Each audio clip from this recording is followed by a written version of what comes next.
Welcome back to Game Time, where we bring you updates on the biggest things happening in your favorite sports. This week, we're going to kick it off with the MLB. On the heels of all the hubbub surrounding the NBA, an unserious league, the MLB has now begun its own illegal gambling investigation. The league is claiming that the Guardians pitchers Luis Ortiz and Emmanuel Clase were rigging bets and missing pitches so that bettors at home could cash out on balls thrown props and the over-under in mile per hour on pitchers' fastballs. Ortiz was arrested in Boston by the FBI, while Clase has yet to be brought into custody. Clase plans to plead not guilty. However, the evidence is stacked against him. According to the MLB, the two pitchers, quote, deprived the Cleveland Guardians and Major League Baseball of their honor services. With sports betting being shoved down our throats at every turn, we've already seen the integrity of the NBA and the NFL come into question. Is the MLB next? I think it very well could be. I mean, this is exactly what we've been waiting for. I predicted a long time ago that this is exactly what we would run into with the MLB. Yeah. First, it was player props in the NBA, and now it is player props, specifically pitcher props, that these Guardians are getting called out on. Remember, this Guardians team only went 76-86 in that 2023 season, which is when these claims first started. This is when the bets were first placed. It's when the red flags were first raised by the books. And it's not really looking too good for a team that wasn't even a playoff team to have these two guys that are supposed to be all-star caliber players just basically throwing away their career. They don't care for bets that were amounted up to $12,000 and $15,000 when you're on millions and millions of dollars on contract. And especially for Emmanuel Clase, he was really good. Very good. Very good pitcher. But it was, I mean, he's over here like saying that he wants to, like, he's obviously not going to like admit to it, obviously. But it's really funny because I saw something. He's like, there's also bets with like first pitch strikes. Right. And you'll watch him and he'll spike the least competitive curveball in the dirt. And it's just like, come on. Like at that point, like you're not even trying at that point. You're just trying to make money, and that's just, you're already making millions. So like those clips are comedy, those clips that came out of Emmanuel Clase spiking pitches and whatnot. Yeah, but I mean, you would think it would be a comedy. In reality, it's more so a tragedy. You don't want to see it happen to the MLB. There's a lot of money in this league. It's supposed to be the golden standard, America's pastime. And unfortunately, the sports betting is now affecting the players in that too. Yeah, it seems that the integrity of a lot, if not all, professional sports are being damaged right now. Shall we go into the NFL? Let's do it. Yes, we should. Starting with the NFL, Marshawn Kneeland, the second-round pick in the 2024 draft out of Western Michigan, passed away on November 6th by suicide. It's really such a tragedy. He was super young, 24 years old. However, the NFL this week has been honoring him at the beginning of every game with a moment of silence, which is really nice. I know the Dallas Cowboys specifically posted a post being like, if you have any problems with mental health and stuff, please reach out, because you never know what people are dealing with. Seriously, he scored a touchdown on Monday. And he did. Died days later. It's really, you never know what anyone's going through. No, you truly don't. Some shakeup recently in the NFC East, or as some of my folks and I like to call it, the NFC Least. Yes. On November 10th, Commanders head coach Dan Quinn informed the media that he will be taking on the role of defensive coordinator moving forward. The Washington Commanders currently sit at third in our division with a record of 3-7. Josh Harris is a great owner. I'm a Sixers fan. Trust me, I would know. Very funny. Could this move for Dan Quinn help the Commanders in the long run, and where do you see them finishing in the division? Because right now, in total defense, the Washington Commanders rank 30th in the league, giving up 40 yards a game. Really not cool. I mean, obviously watching this division for many years, I know a lot of people had very high expectations for the Commanders coming in. However, this team took a turn real quick, and I feel like it's mostly just because of injuries. Granted, their defense, as you said, is not very good, but I mean, I just really think it's injuries. But Dan Quinn going to defensive coordinator role, I think that will help them a lot more, because he was primarily a defensive coach. He was a defensive coordinator for the Cowboys, and they had a very top defense. Granted, they had Michael Parsons at the time. Yeah. But I do think that Dan Campbell can turn around this defense. It's going to take a lot of work because this defense is really struggling. But I honestly feel like, I mean, this season's kind of a lost cause for the Commanders as well, because Jaden Daniels is out indefinitely, and he's like their whole offense. And he's had problems. Obviously, Eckler went down to the IR, and then not to mention Terry McLaurin, who I've had my woes with in fantasy year after year. I will no longer be drafting that player moving I don't know why you drafted him forward. in the first place. Yeah, seriously. Staying in that division and traveling north to the worst playing surface on planet Earth, MetLife Stadium. Let's talk about the New York Football Giants. The Giants fired head coach Brian Daboll on November 10th, and offensive coordinator Mike Kafka will replace him as the interim head coach. At 2-8, with no Malik Neighbors and no Cam Scatterbo, things are looking grim for the Giants. Could firing Daboll turn things around? I feel like it's the same instance with the Commanders. They have all these injuries. Except they're in a worse spot. They are in a terrible spot. Yeah. But I think their defense is still very promising. We know that Brian They Burns, are right above the Commanders at number 29. They have bright spots, though. We in know Brian Burns has the 11 league. sacks on the Yeah, year. Brian Burns is playing out of his mind. That's true. Kayvon Thibodeau is a talent. And Abdul Carter looks Carter pretty promising. Shows some promise. But again, these are three players that are on the defensive line. These are three guys playing edge mostly. And they're not going to score points for the offense. Jackson Dart has been good, and it seemed like he was building a relationship with Brian Daboll, but it has since been severed. It seemed like Brian Daboll loved him. It's super unfortunate for the Giants. I do like Malik Neighbors. I don't like him in blue, but I think he's a good player. I always thought the Giants would be a underrated team coming into this season before the injuries. Yeah, I thought they would sneak out some wins that they should that they like shouldn't have won. But other than that, I mean, they're still like the Giants. They have like one top 3 hardest schedules in the NFL this year. I mean, even with all the talent they have, it wasn't looking good. So, experience has told me you can't expect much from them. Eli's been gone for a while now. that's very true. That's enough on the NFL. We'll be bumping it over to the NBA to talk about your Philadelphia 76ers. That's right, Danica. I know he's a Mavs fan, but that's okay. We'll just glaze right over that. The Sixers continue to impress with their stellar guard play. Over the weekend, I was lucky enough to make it out to a game against the Raptors at Xfinity Mobile Arena. Sporting the Throwback City jerseys, the unit, minus Paul George, played very well together. Former net Trendon Watford led the way with a triple-double, while Maxey added 31 and Embiid added 29. Sixers are looking good in that one, but Danica, what happened right after? The very next day, they lost. Yeah. Unfortunately, the Sixers would follow up the win against the Raptors with a loss to the Detroit Pistons on Sunday night back at Xfinity Mobile Arena. The 9-2 Pistons walked into Philly and imposed their will.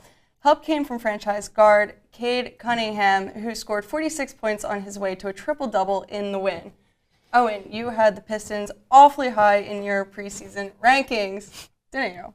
I sure did. I say, the Pistons are a talented team, they're a young team, and they're a model for a lot of other teams like, say, the Magic or, say, you could say the Hornets, who maybe have these young guys that are a little bit scattered. They don't have a lot of structure. The Magic finally did put it together around Paolo Banchero. The Hornets haven't quite been able to do so with LaMelo Ball, but I love what the Pistons did with Cade Cunningham. They put all their eggs in the Cade Cunningham basket. He's great. And he just turned out to be a great playmaker. He did take 45 shots in that game, which is a lot. But he's usually a pass-first point guard. Asar Thompson out. Kind of have to shoot more. Little this, little that. Cade Cunningham he's definitely lethal against that Sixers defense, which gave 120 points to those Raptors that game I went to. I think I had the Raptors in my play-in. They were one of those sneaky teams, I think. Maybe so. I don't know. They have a couple guys. Emmanuel quickly played well. I don't really know about Scotty Barnes on Joel Embiid. Obviously, he's not going to have a good game when he's up against the 7-footer, but yeah, things are looking good for the Sixers despite the loss, I think. Yeah, Sixers look great. They're, second in the East now? No, we dropped down a couple spots. I believe we're 5 or 6 now. Really? Is the East back? We are 6-4. It's early. It's early days. It's early days. Guys saying is the East back? The bottom 3 teams have 1 win. I was gonna correct myself and say the East is pretty lopsided. Yeah. Because they're either like really good or really bad. Well, the Thunder are 10-1. They're gonna get 70 wins. So That's a bold prediction. that's fun. That's a bold prediction. All right, they don't get 70. They'll get like 67, 68, something like that. So how about your Mavs? Well, we have great news. Even though we're 3-8 on the year and second to last in the West, Nico Harrison's been fired. So the cheers and people can start popping champagne and all that stuff. And the drama is over. And who is Nico Harrison? The general manager for the Mavericks. The drama's over. Why was he so problematic? Yeah, what did he do? Gee, I wonder what trades he made. What did he do to your friend? Let me just spitball a couple. Let's see. He traded Luka to the Lakers, and now Luka has lost because the issue was he had lost, like he was too heavy and he was being lazy. Now he's lost weight and is currently averaging 37, 9, and 9. So that's fun. And then they traded Quinn and Grimes to the Sixers, and now he's averaging 17, 4, and 4. Early days too, yeah. And in return, we got Caleb Martin, who's averaging currently 1, 1, and 1. He's a defensive guy, but yeah, man, we definitely won that trade for sure. Yeah. Don't keep in mind we didn't re-sign Brunson either. You dished Brunson. Yeah, you didn't want to hand him the keys. To be fair, the Dallas Mavericks are still missing Kyrie, Derek Lively's hurt right now, and Anthony Davis. Shocker. Yeah. What did we say? 2 weeks? Glass made man. it 4 games. Glass man. Yeah. This team is still young. Cooper Flagg did have a career night last night. I think he dropped 26 points in the loss to the Milwaukee Bucks last night, which we blew a 13-point lead with 10 minutes left. It's good stuff. But I think the restriction of a really bad GM is behind us, and hopefully that with how young the roster relatively is, with a couple veteran spots here and there, I think that this team can turn around. It's still early. It's really hard to get out of this really pit that we're in right now. But I think Flagg's gonna be great. He's 18 years old, and he's a little inconsistent here and there, but he's 18. Last 18-year-old, the last 2 18-year-olds to play were what, Kobe and LeBron? I'm not comparing them to those two. I'm just saying, with that age and throwing him into the starting point guard spot, like we've discussed, is a lot for someone that young. But we'll see. We will see. Flagg's got a ton of time to develop. I always like to mention he's been in the USA jersey since he was 15, 16 years old. He has a ton of talent. He was on the scout team. I will say this about Cooper Flagg. If he doesn't get his act together soon, social media will turn on him, and it will be very funny. So, I know he had a great game in that last game against the Bucks. It also doesn't help that I saw something on Instagram at the Mavericks 3-point shooting. There are 7 guys on that list that are shooting under 30% right now. Wow.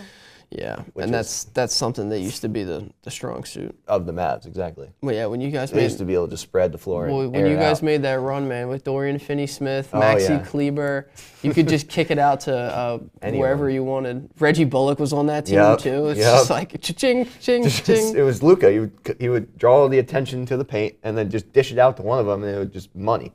And we get back on defense. Handcrafted roster. Blown up now. Nico Harrison gone. Yes.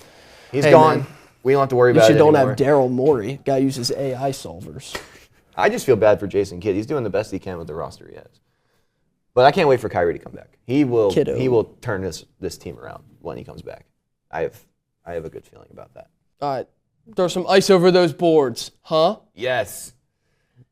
We're going to talk about my favorite hockey. Pittsburgh Penguins, not my favorite. Defenseman Erik Karlsson is headed home as the team travels to Sweden for the NHL Global Series, marking a special return for the Swedish star. The Penguins are coming off a 3-2 loss to the Los Angeles Kings, sitting at a 9-5-3 record and third in the Metro. The focus now shifts to the international stage, where the league continues to expand its reach beyond North America. Personally, I love these games.